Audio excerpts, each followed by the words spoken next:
শীতের আগে হেমন্তের মতো।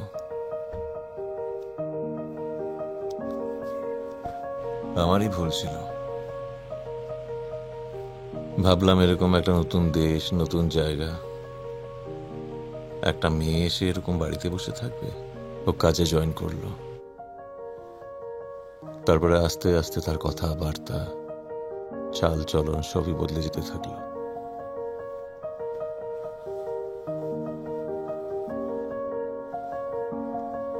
রোজ মিটিং, পার্টি, নানা রকম ব্যস্ততা। বদলে যেতে থাকলো তার আচার ব্যবহার, পোশাক আশাক। জুটে গেল এক নতুন বন্ধু।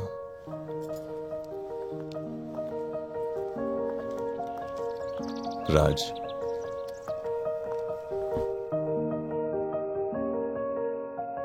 নিজেকেই বোঝালাম দেশটা তো আমেরিকা, এখানে এরকম মেলামেশা, পোশাক আশাক, সুইমিং কস্টিউম কোনো বড় ব্যাপার না, হতেই পারে।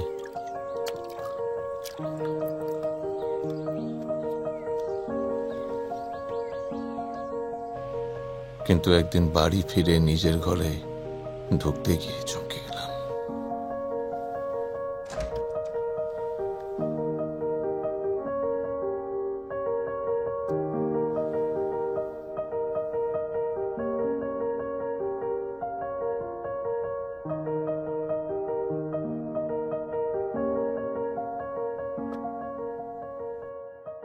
আমি তাকে জিজ্ঞেস করতাম, বলতাম কোথায় যাচ্ছ, কখন ফিরবে, কিছু বলে যাও।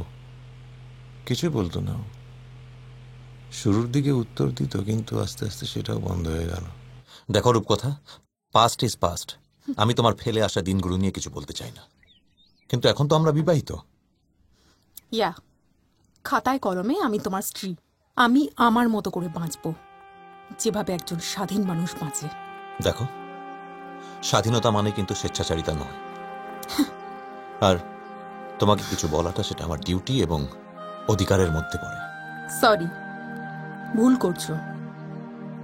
রোজ সকালে তোমার ব্রেকফাস্ট বানিয়ে দিই, সোশ্যাল গ্যাদারিংয়ে একসাথেও যাই, আর কখনো কখনো আমায় বিছানাতেও পাও। ব্যাস, এর থেকে বেশি আর কিছু আশা করো না। এটা জাস্ট একটা মেকানিক্যাল রিলেশনশিপ, জাস্ট লোক দেখানো।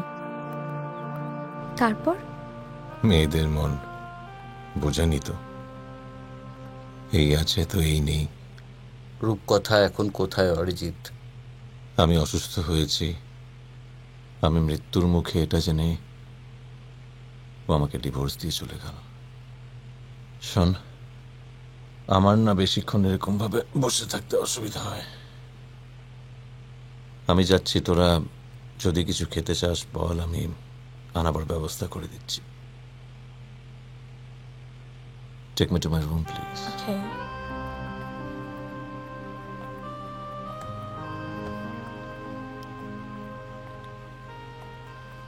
Please call the doctor.